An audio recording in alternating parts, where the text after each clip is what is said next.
And so, yes, it is a roundup. Uh, it sure is a roundup.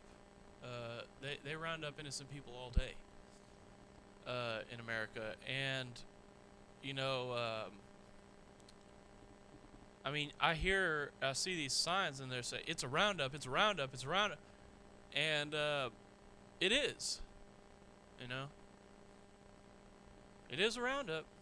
I'll tell you that it's for sure a roundup, and I would say just expect to see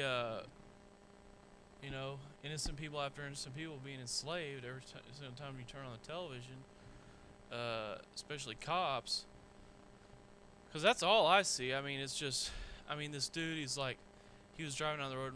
What was he saying? He was going, sometimes I don't want to go to work. My wife tells me you better go to work, and he just sat there with this stupid look on his face, and or something like that. And then he said something else and then there was this other guy, and he goes, "Yeah, we just really want to let you know, our wives, if it wasn't for our wives or the cops and stuff like that, making us get out to work every day, they're you make sure we're out." It's like, yeah, that's all we really need, man. All we really need is somebody out there creating more crime than they're resolving. And if it wasn't for you, buddy, let me tell you something. I mean, if it wasn't for you, and this is the cop mentality, is like, let me tell you, and like, let me tell you all about it, how awesome I am, and this is what they might as well be saying, always wanted to be a cop my whole life. Always wanted to be a cop, and it's just always the same story. And we're out here doing good, and I mean, look, if you enslave innocent people, that's enough right there. I mean, this is definitely Nazi-like behavior, and man, it's disturbing.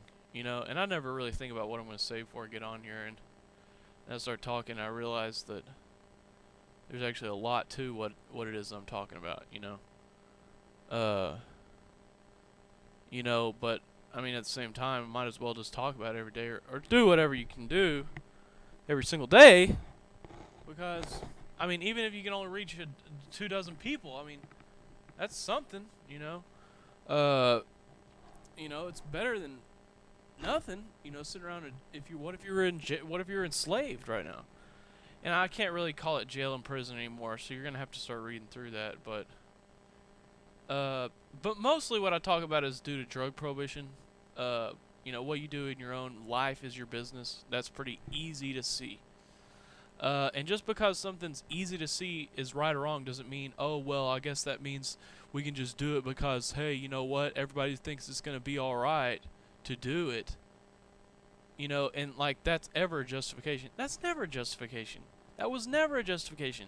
That's why I sit on here and I say, you know what, these cops, if you shoot one in the back of the head driving down the road, more power to you, because they need to go. And just because I have the fortitude to say that doesn't mean that I'm a bad person. Or because I'm calling for violence. Man, this is way past violence, man. Violence is already here, okay? Do you understand that? This isn't like a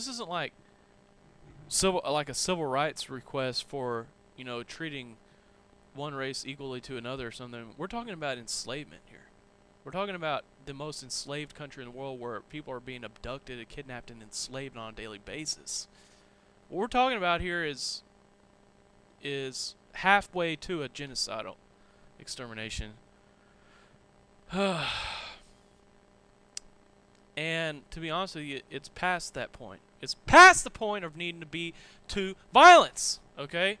So what I'm trying to say is that fuck it, excuse my language. I'm trying to let you know that really I'm a good person, I'm the best person I'm one of the best people. I mean, I hate to say that about myself, but I'm more than a good person. So all this whole idea of, oh, you're a bad person because you're calling for violence. You know, I'm calling for an end to the violence.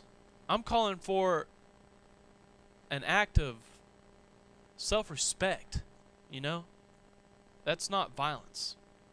Simply, oh, hey, I'm going to go kidnap somebody, and the cops, you know, maybe, you know, like you see posters everywhere from cops that says, lock, hide, take your stuff, and it's like just a courtesy message from the police. Or, you know, some police I hear say, tell people, hey, get armed, you know. Or you know, if you have somebody breaking into your house and you call the cops and they're like, do you have a baby in the house? And you're like, yeah. They're like, do you have a gun? And you're like, yes. It's a shotgun. And they're like, okay, well, I guess, yeah, if they come in the house, just go ahead and shoot them. This has actually happened. And, you know, this is a message from somebody who, from one person to another, cares about them. You know what I mean? If somebody's coming in to enslave you for about 20 years behind nothing, you know, for me to sit here and say, you know, I'm not telling you what to do, but I mean, you're justified. You know what I mean? I mean, anyways, in a way, really, it needs to happen anyways, because some of these, the only way to stop, it's the only way to stop it from happening even more. Because I know there's going to be some people out there, that's not Christian. You know what? That is Christian, you know? That is Christian. And that's the thing, that I hate to just sit here and beat the Bible over and over again, but do you understand that Jesus Christ, when he said, and I know he was a good person, but when he said, who lives by the sword, dies by the sword, he told him to go get that sword. You know what I mean? Jesus Christ believed in, you know, not being somebody else's slave. I mean, you know, it doesn't matter.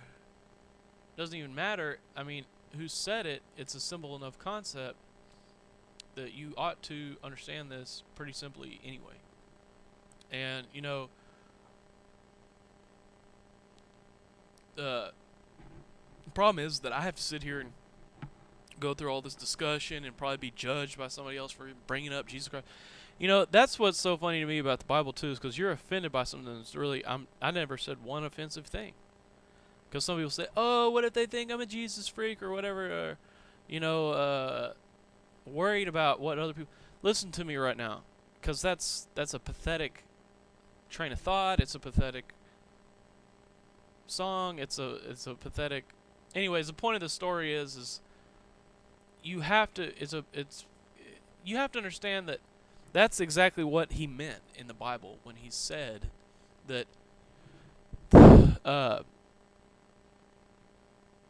you know, there was these 4 different people, and God said, look, take this and go in and invest it. And then 3 of them invested and 1 didn't. And he said, why? But he said, because you take things that aren't yours. I mean, you're obviously finding something offensive about it, right? So let's just say it's offensive because God he has money that he didn't work for. Or, you know what I mean? In this life, everything that he has here, I mean, seriously, think about it. What are you offended about? You know? What are you offended about? And that's when it really started to click, too, because I was like, whoa, I mean, that even in of itself just confirms the Bible to me, because, wait a second, oh, it's offensive? You know what I'm saying? Tell me what was offensive about this. You know what I mean? Somebody tell me right now. You know? I mean, seriously, there was nothing offensive about it. What's offensive is what you find in the churches, okay? And I just try to explain that to people sometimes because I want them to understand, because some people, like, try to take a stand, like, for not being Christian or whatever. And the dude, his dad was an FBI agent. And so he sat there, and, you know, he thinks being human isn't good enough, okay? So he's got to put a label on himself, and that label is Democrat. He's a Democrat. His dad was a Democrat. You know, it's like they're. Let me tell you something, boy. My family was Republican, and let me just tell you something there, boy. That you know what I mean? I mean, it just seriously just goes on and on like this, and you know, the stupidity of just the identity, just the identification, like personal identity.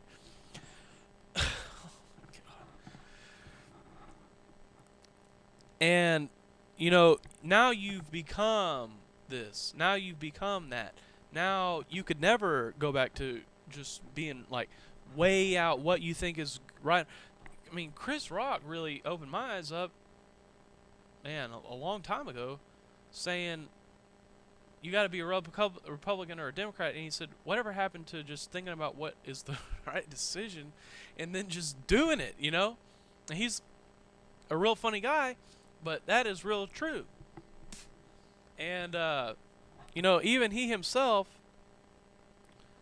is not the best political person to, try to follow either. But as far as what he said there is very And so, accurate. anyways, the main point of the story is that He thinks that he's opposed to Christianity because Democrats are opposed to Christianity.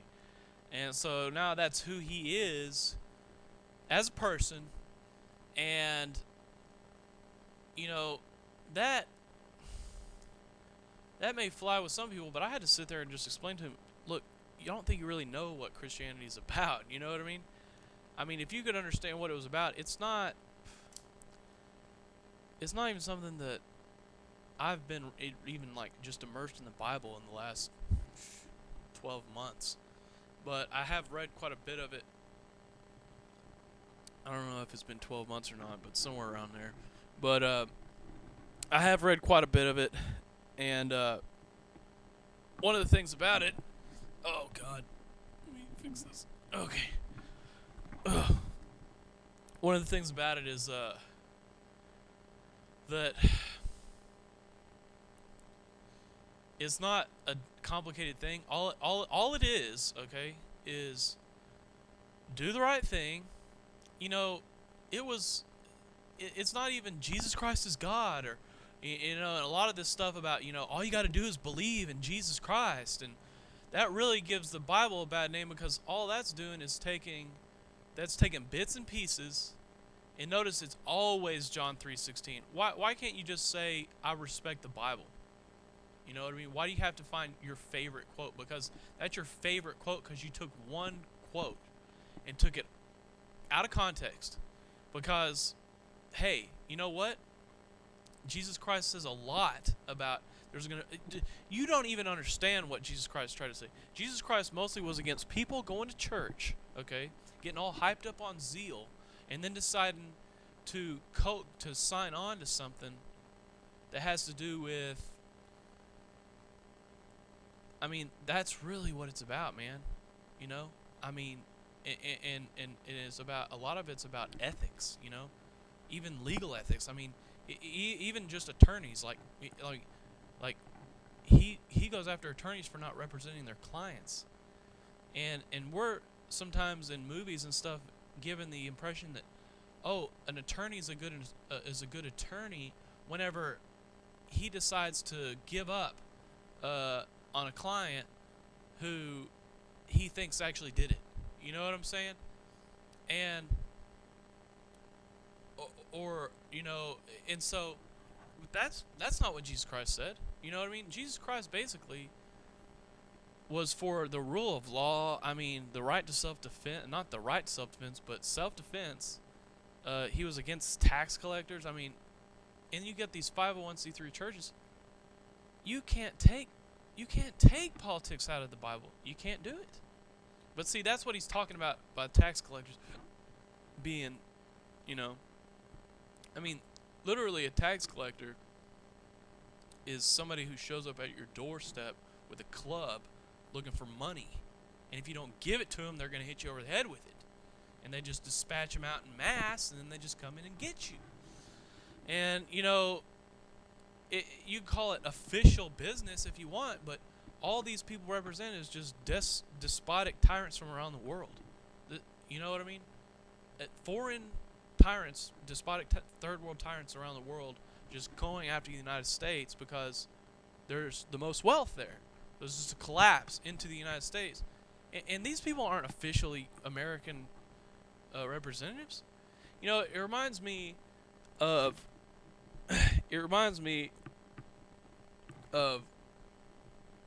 some stuff I read about Doberman Pinschers, where the first use was with tax collectors. And I just in my mind, I just visualize all these people just coming out with just dogs and just, we're just gonna here to take your money, and Anyways,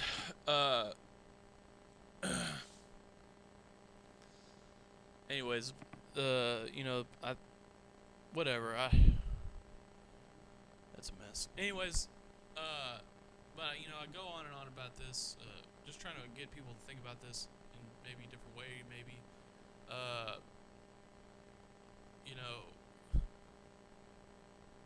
It's Roundup. You know what I mean? It is a Roundup. So when they tell you it's a Roundup, it is a Roundup. So other than that, I think I'm pretty much touched on a whole lot of stuff. And really, I don't invoke the. You know what? I don't even really make any apologies, but I don't invoke the Bible to get high and mighty on you. You know what I mean? But maybe I should. I don't care. You know what I mean? Screw it. You need somebody to get high and mighty on you. I mean, besides that, I mean, it's, screw it, man. If you're offended by that, you have problems. And I think that it's indicative that there's some kind of spiritual battle going on, man. I'm talking between up and down, and I never really. I mean, it's like it says, the devil's greatest trick is convincing the world he wasn't real. I mean, if that's true, I mean, just imagine somebody just even saying just the devil, do you believe in the devil? You know what I mean? If you say, do you believe in the devil, you almost want to say, help, but if you're saying, do you believe in God and stuff, believing in the devil is almost taking your faith to another level, and but it's pretty incredible once you begin to see that, wow, that could be really real. You realize, yeah, it is amazing, and that's probably why a lot of people want to try to worship Satan or whatever, because they worship. They may not even worship Satan. They may just worship the idea of Satan. Because it is cool,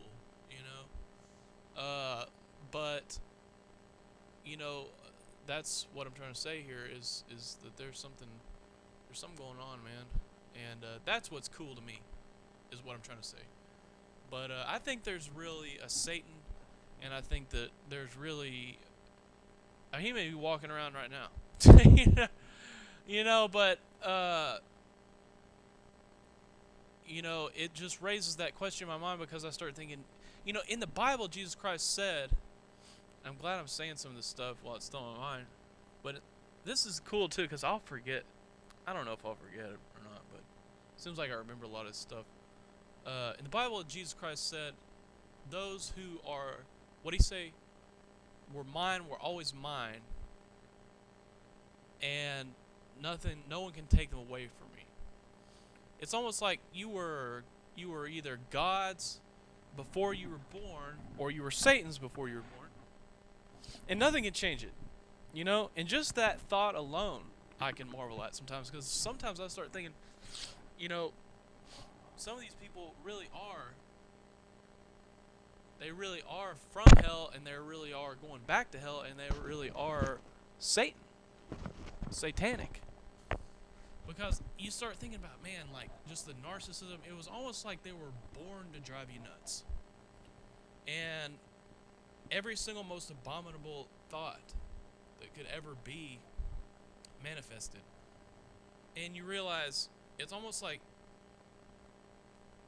and they do. They do it just to screw it. Like, the rotten nature of people, like, just going around with snot all over the face. And you can't even figure them out. You know who they are. You know why they think the way they do. But you can't vocalize it. You know what I mean? You can't explain it. And it's like, that they go around cutting people off on the highway, and it's gotten to the point where now they'll just do it on purpose. Or they do it on purpose. Because it makes them feel powerful. I mean, stuff like that. Or like getting them behind somebody a light. And then just because there's somebody behind them, they're gonna like sit around, and it's the highbrow thing to like sit around and stare around, and or if you get too close to somebody like on accident on a residential street, they'll just stop. You know what I mean? And a lot of times I won't even be like zooming up on behind them. Man, it's just. Anyways, I try not to get into it too much, but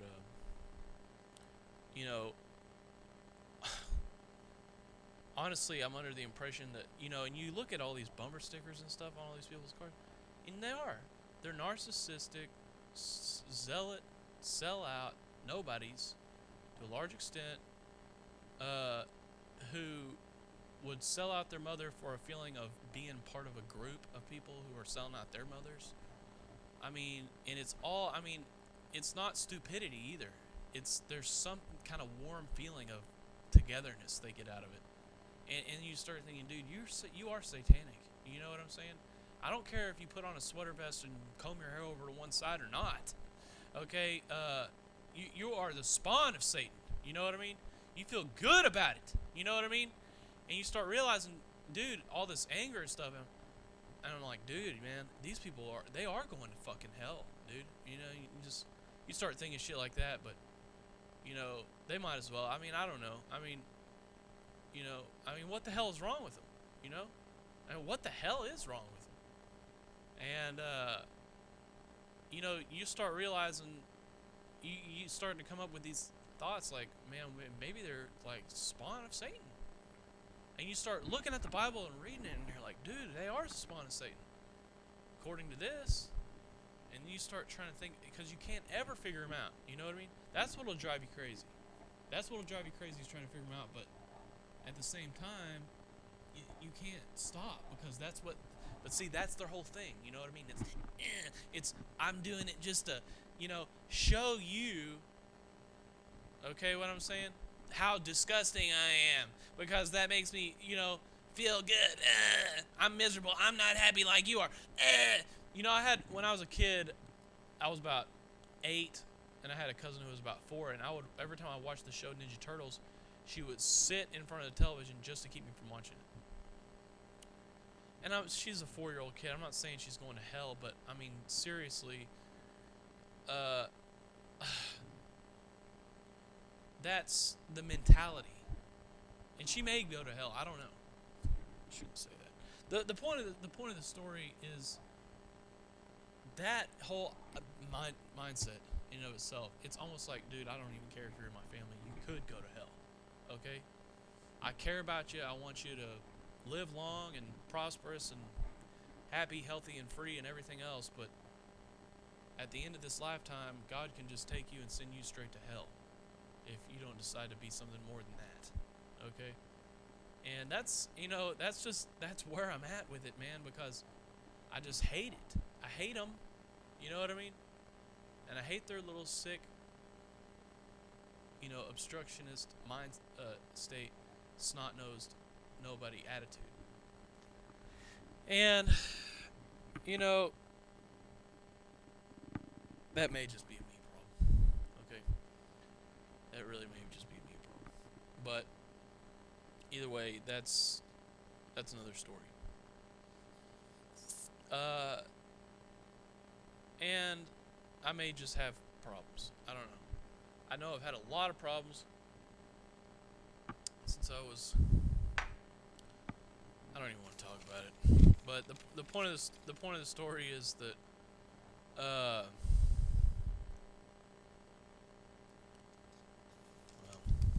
I don't even know what the point of the story is. But it just pisses me off. Okay? I get pissed off. Okay?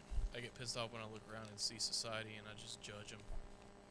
And it's really, there's got to be a better way to live, man.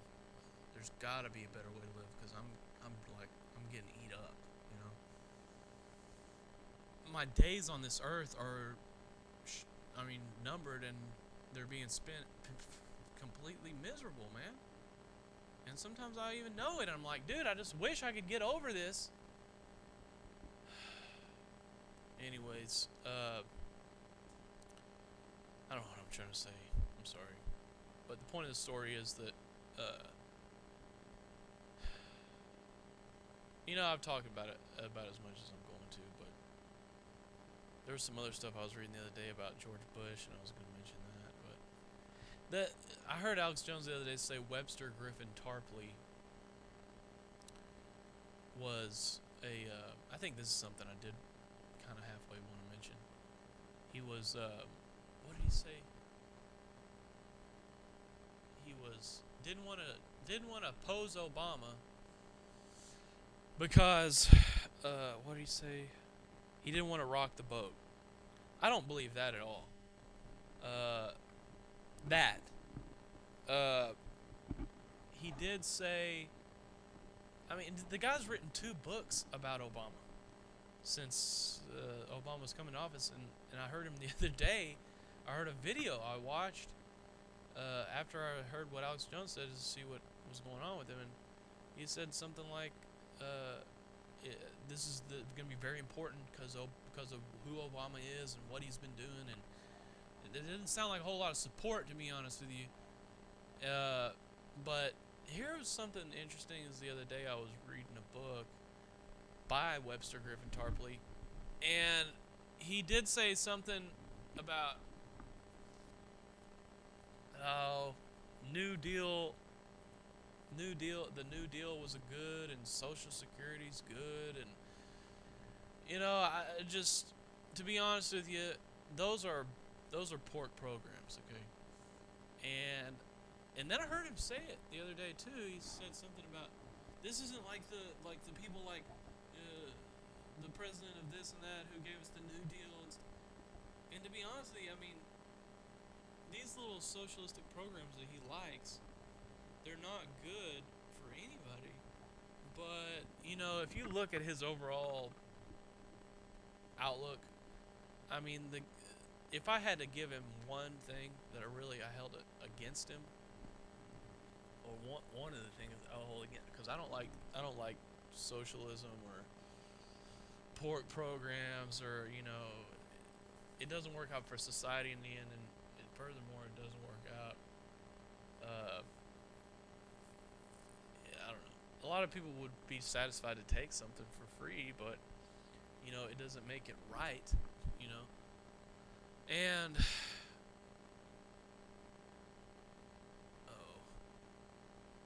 yeah, the only thing I think I would hold against him would be maybe using too many words, or using words that you can't figure out what they mean because they're not in the dictionary. And that's not just occasionally. I mean, that's like every single page of the book.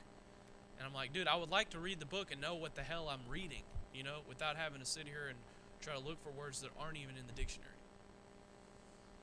And to be honest with you, I know that he could come up with some better words, I mean, I know that he's real smart, and he speaks several languages. I mean, I'm sure that, I think he's a doctor, a PhD. I think that, he probably knows a lot. But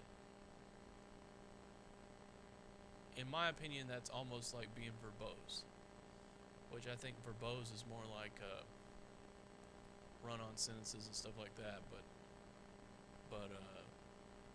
it's a little bit over the top if you consider that.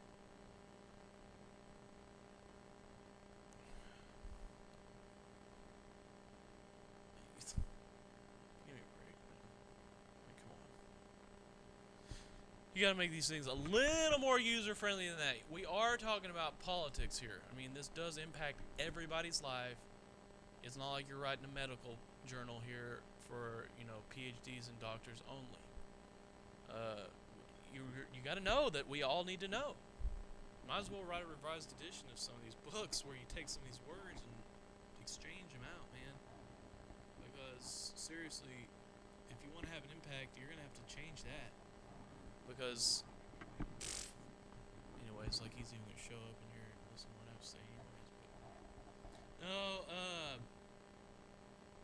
other than that, I mean, I talk about drug prohibition a lot. I'm a big researcher on drug prohibition. I guess a researcher. Researched the internet, and I've spread a lot of information around. through the internet. And I've done quite a bit, to be honest with you. I've done a lot of research into drug prohibition. But I didn't do the hard research. I didn't go to law libraries, and I didn't do all that. So I just kind of did the lazy stuff. But I'm still having a decent impact because I'm taking all of everybody else's research and I'm putting it all together, and then I'm using that and I'm blasting it out in basically copy and pasted blasts of information that go through Yahoo Answers, etc. And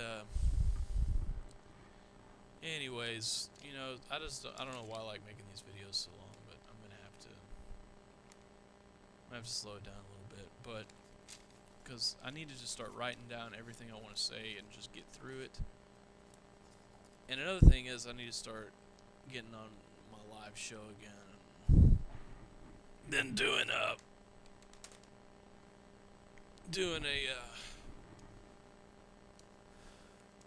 maybe taking calls again. I used to do that, take phone calls, talk to other people about what they thought about stuff, and generally it was pretty ignorant stuff that I'd end up hearing from people, but you know, it makes things interesting. But yeah, as far as drug prohibition stuff, you know, I've done a lot of stuff on Yahoo Answers, and honestly, if you go to Yahoo Answers right now and you do a search on, just type the word prohibition in and do a search, the answers that come up, not on the new but on the relevance, the second one will be mine. And I think that the reason it's come up so high on relevance is because it's probably getting linked to, man. So I think I'm reaching some people finally. There's no telling how many people, just by doing that alone, I've been able to reach. I don't know. I can't find out. I try to do a search on Alexa to find out how many people that web page is visited, and they don't tell you stuff like that. But the internet is just incredible to me, you know, that I'm able to be involved in some crap like that without leaving a computer screen. But you know, that's good. I mean, however you can get it out there, man, it really doesn't matter. I mean, there's been I forget what the saying was. Benjamin Franklin said it or something. Done is right or something like that. I forget what he said. Something like done is right or whatever. Because if you do it, if you achieve the end goal, which is we're trying to end drug prohibition here, we're talking 6,000 innocent Americans enslaved today. If we can achieve that, then that's good, okay? But, you know, I don't think it would matter how we got that done, you know? In fact, I know it wouldn't matter. You know, lives could be lost and we would still be way ahead. It doesn't matter, just as long as the stupid thing ends, okay? Just as long as the stupid thing ends. And, you know, I was talking to these cops the other day, and this cop, he's getting all pissed off. And I go, dude, he goes, in the state of Texas, marijuana is illegal. And I go, dude, I said, really, it's not. You know, to be honest with you, if you really want to know the truth. And he goes, how's that? And I go, because, I said, it's unconstitutional. And he goes, how's that? I said, well, at least in the Declaration of Independence, I can at least tell you right now that, you know, it does ordain the right to, you know, freedom of choice or liberty, whatever you want to call it, which, yeah, it's very simple, sounds very simple, you know what I mean? And then the dude was like, whatever, he goes over to the car, starts ripping stuff out of my car to search through my car, and he's talking to the cop, and he said he had the pursuit of happiness. I mean, dude, seriously, you know, sat there and acted like the biggest monster the world's ever seen. And dude, I mean, he's ignorant. You know what I mean? I'm not ignorant. And let me try to just try to encapsulate that for you. At the end, when he's coming up to me, he goes, "Well, I was looking through your car." He's trying to make an assertion about me, like a Pharisee trying to put me down. You know what I'm saying? Because he's part of all this. You see what I'm saying? He probably goes to church. Oh, you know what I'm saying? And that's not about Jesus Christ. Do you understand? That's about a superiority complex, and then using violence to justify your own superiority complex, which is based on nothing. You understand? So basically, what it's like is it's like the story where Jesus Christ told all the Pharisees, you know, whoever's without sin, put down the stone. Okay, because just because it's not right doesn't mean it's criminal. It's sad that you had to have a guy raising people from the dead to get that simple point across, because I believe that. I believe that. I think that's probably when that precedent was set, that we should stop doing stuff like that. I mean, just looking at the behavior of humans. And so anyways, but the point is anyways, the point is, so this jackass comes over to me and starts asking me, "I saw in your car you had that book, the Dalai Lama." The book is actually, he acted like he couldn't figure out what the book said, but the book is basically said something like, the title something like Scientific Dialogue with the Dalai Lama on the Healing Power of Meditation or something. And he goes, "Well, and I saw you had a Bible in there. How do you, you know?" And I go, "Are you asking me what do I believe as a religion?" And he goes, "Well, how do you know what I'm saying? Like trying to say, how do I do Christianity and Buddhism at the same time? I'm screwing over Christianity or something." Because that's his zealot way of being able to just judge somebody. And and really his narcissistic, you know, fake feeling of togetherness, you know, of going to a church. And anyways, so I said basically something like, well, here's what the Bible says about meditation. The Bible says, you know, it's good to be quiet and wait for the Lord. And so I believe that's true, you know, that, you know, as we find in science that there's medical proof that meditation's very good for you in several ways. And but I say, as far as religious preference, you know, I take to the parable of Jesus Christ, where he said, you know, anyone who takes another ladder, the same as a robber and a thief. And I said, well, basically what I'm trying to say here is that God's basically trying to tell you that you can take another ladder. You know what I mean? You can go and you can achieve all the great, wonderful things, benefits and everything of what your choice is, say meditation, as a religion. Do you see what I'm saying? But you're a robber and a thief, so that's what he's trying to say, is you won't have that embrace that you have with actually truth, you know, and actually what was intended for you to see is the religion, the actual religion. You know what I mean? This is something God gave you to commune, you know, with Him. If you're seeking after that, you wouldn't do that by sitting under a tree with your eyes closed. I mean, you think you could, but either way, that's basically what I told him. I cut it off there way before I got that far. But anyways, well, I gotta admit that is pretty good, man. You know, but you know, they still sat there and gave me fucking ticket for marijuana paraphernalia for some leaf flakes they claim they found in my car. Or even if they did, it doesn't matter, you know. I mean, I mean, it's only enslavement on its face, you know. And so it's like, you know, and when stuff, you know, it's like the Diary of Anne Frank. When you're looking at something from, like, when you're not living in it, all you people have been normalized to this. And one of these days, that's gonna be amazing, okay, to millions and millions of people.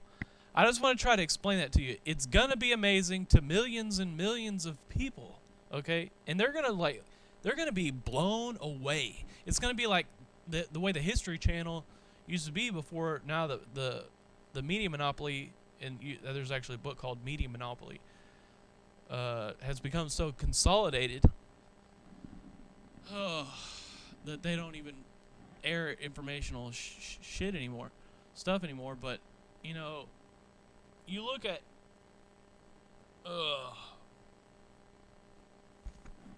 the way it used to be on the History Channel, it'd just be Nazi Germany, Nazi Germany, Nazi Germany, Nazi. That's what people wanted to watch, you know, because it still blew them away.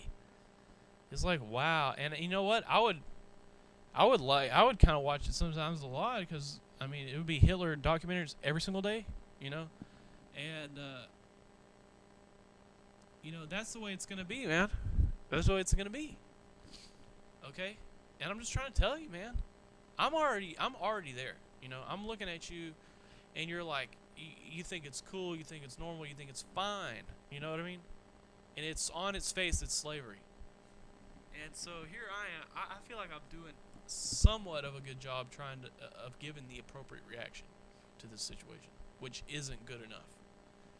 You know, spreading all kinds of research, doing the hard research, spreading the research, doing videos, talking about it for long periods of time, going through it and agonizing over it. And no, I'm not trying to make myself out as a hero or nothing here.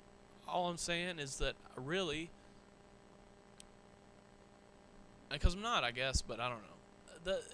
All I'm saying is that I'm trying every day to do what I can do to give the appropriate reaction to this, and I know it's not good enough, to be honest with you. I mean, because if I was given the appropriate reaction, I'd be standing on the side of the highway with a sign right now that said, "Let's stop slavery," or something like that. I mean, you know, it probably wouldn't say that, but I mean, it could say anything. I mean,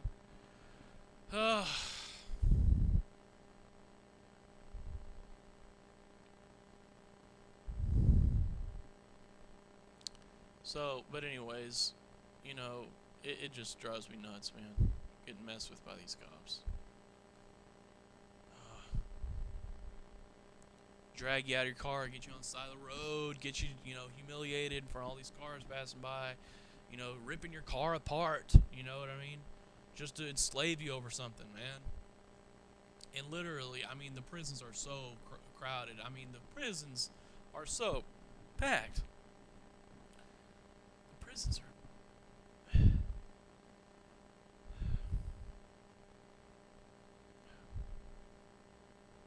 The prisons are so packed. And to be honest with you, that's another thing. I mean, I saw a statistic where it said 45% of Americans use some kind of illegal drug every week. Well, imagine trying to arrest half a country. Well, they are. Okay?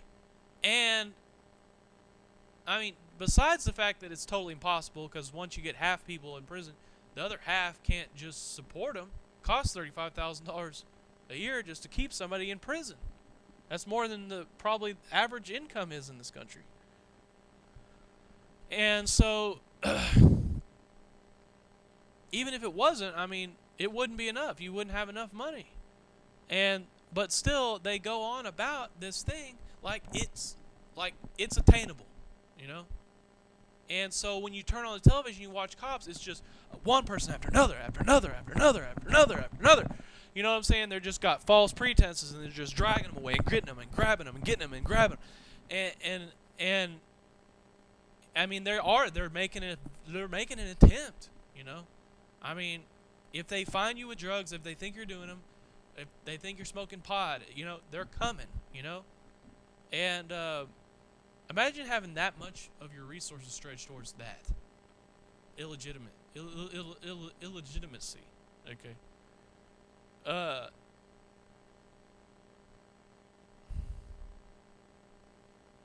Pure illegitimacy just heightened every year. To now the point where it's just there's going to be more drugs and arrests than there is anything, man. I think we're already there. Man, that is freaky, okay? That's freaky, man. And I was born into this crap. And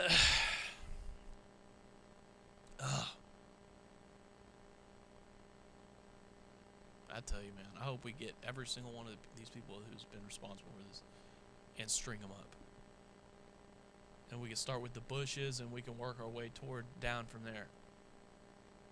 Oh, man.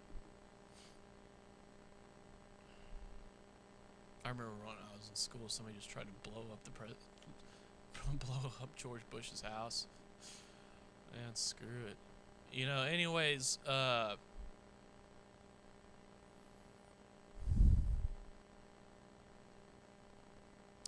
just thinking about how many people they get. And you know, you look at... Ugh.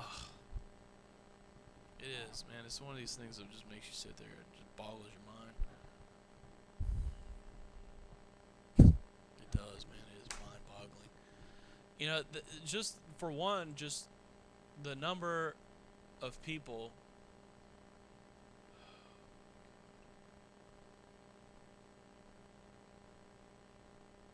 that don't end up in prison because of the police resources stretched so far thin. I mean, can you imagine, dude? You got cops. Somebody told me the other day, just to get a cop for 2 hours, to spend 2 hours on the side of the road making an arrest, doing this, doing that over drugs, it costs several $1,000s of taxpayer money. And you can't afford it. You know, we're paying, dude, thousands of dollars up and down, out the ass. These people are going up and down streets. You know what I mean? Just raking people away.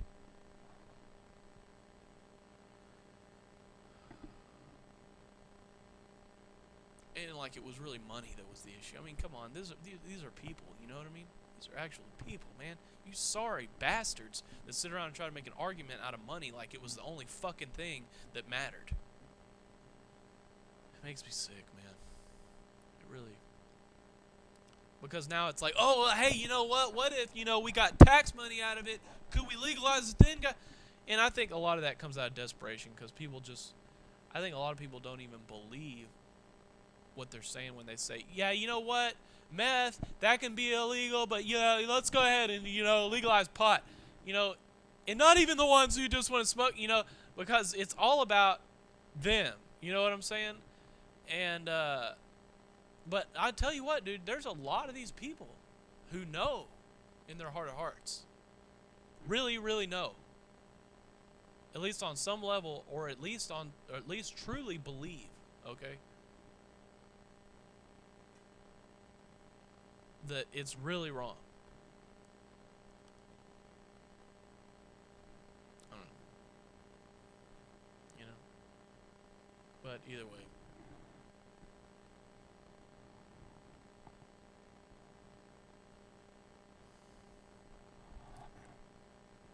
Probably about done. But the reason they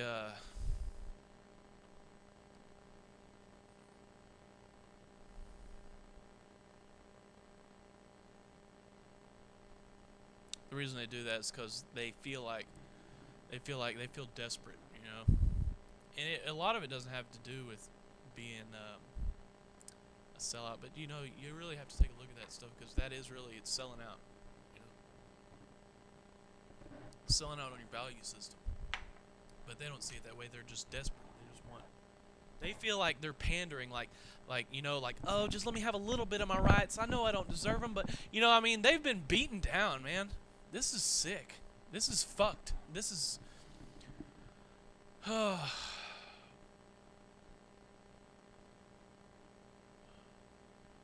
you what, man, I could fuck you off for the way you've made these people just feel about themselves. That alone, golly, dude, I could just shoot somebody right in the fucking head for that. Just for that.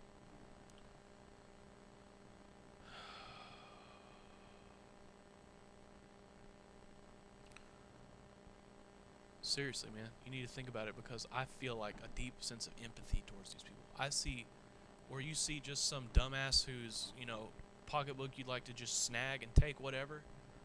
I see some innocent person, you know what I mean? Almost like, well, I'm not going to say, but I look at him in an innocent way, okay?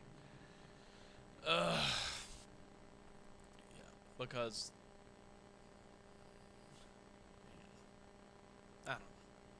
I mean, and I'm sure that we're all, I don't, but